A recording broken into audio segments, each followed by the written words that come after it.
ഈ വീഡിയോ നിങ്ങൾ ലൈക്ക് ഒന്നും ചെയ്യരുത് കേട്ടോ. ഞാൻ ഇന്നുവരെ അങ്ങനെ പറഞ്ഞിട്ടില്ല. പക്ഷേ ഈ വീഡിയോ മാക്സിമം മനുഷ്യരിലേക്ക് എത്തിച്ചു കൊടുക്കണം. നിങ്ങളുടെ ഇൻസ്റ്റാഗ്രാമിലും ഫേസ്ബുക്കിലും ഒക്കെ സ്റ്റോറി ഇട്ടും ഷെയർ ചെയ്തും വാട്സാപ്പിൽ സ്റ്റാറ്റസ് ഇട്ടും ഈ മെസ്സേജ് എല്ലാവരിലും എത്തിക്കണം. ഇമ്പോർട്ടൻറ്റ് മെസ്സേജാണ്. മെസ്സേജ് പറയുന്നതിന് മുമ്പ് ഒരു കോണ്ടെക്സ്റ്റ് പറയാണ്.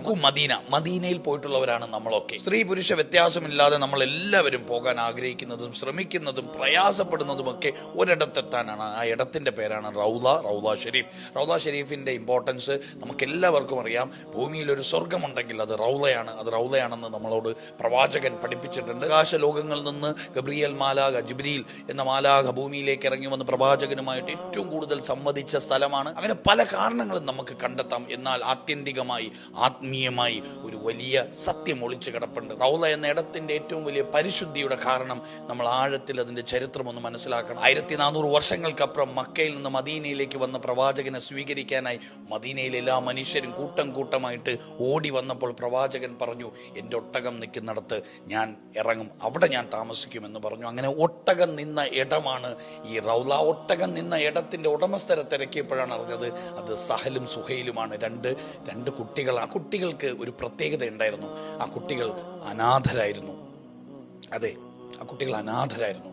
മാതാപിതാക്കളില്ലാത്ത 2 കുട്ടികളായിരുന്നു. യത്തീമുകളായിരുന്നു സഹലും സുഹൈലും. അങ്ങനെ യത്തീമിന്റെ അനാഥയുടെ മണ്ണിലാണ് പ്രവാചകൻ താമസിക്കാൻ തീരുമാനിച്ചതും പിന്നീട് അല്ലാഹുവിനെ ദൈവത്തിനെ ആരാധിക്കാനായി വലിയ ഭവനം നിർമ്മിക്കുകയൊക്കെ ചെയ്തത്. നമ്മൾ മനസ്സിലാക്കേണ്ടത് പ്രായഭേദ വ്യത്യാസമില്ലാതെ, ആൺ പെണ്ണ് വ്യത്യാസമില്ലാതെ, പണവും സമ്പത്തും എന്ന വ്യത്യാസങ്ങളൊന്നുമില്ലാതെ ഓടിച്ചെന്ന് പ്രാർത്ഥിക്കാനായി നമ്മൾ കൊതിക്കുന്ന ഒരിടം അനാഥന്റെ മണ്ണാണ്. അനാഥൻ ചവിട്ടിയ മണ്ണിൽ നിന്നാൽ സ്വർഗത്ത് നിൽക്കുന്നത് പോലെയാണെന്ന് പഠിപ്പിച്ചൊരു പ്രവാചകനുണ്ട്. അനാഥനെ കൈപിടിക്കുന്നവർ നാളെ സ്വർഗത്തിൽ എൻ്റെ കൈ പിടിച്ച് നടക്കുമെന്ന് പഠിപ്പിച്ചൊരു പ്രവാചകൻ നമുക്കുണ്ടായിരുന്നു. പ്രവാചകനെ തന്നെ അനാഥനാക്കി നമ്മളെ പഠിപ്പിച്ചത് ഈ ഭൂമിയിൽ അനാഥരെ ചേർത്ത് പിടിക്കണം. അവരുടെ മണ്ണ് സ്വർഗതുല്യമാണ്. അവരുടെ മണ്ണിലേക്ക് ലോകത്തുള്ള എല്ലാ മനുഷ്യരും എത്താനായി കൊതിക്കുകയാണ്. അങ്ങനെയുള്ള അനാഥരെ, ഈ മക്കളെ ചേർത്ത് പിടിക്കാൻ ഒരു അവസരമാണ് ഈ വീഡിയോയിലൂടെ ഞാൻ സംസാരിക്കാൻ പോകുന്നത്. ജാതിയില്ല, മതമില്ല, സംവരണമില്ല, ഒന്നുമില്ല.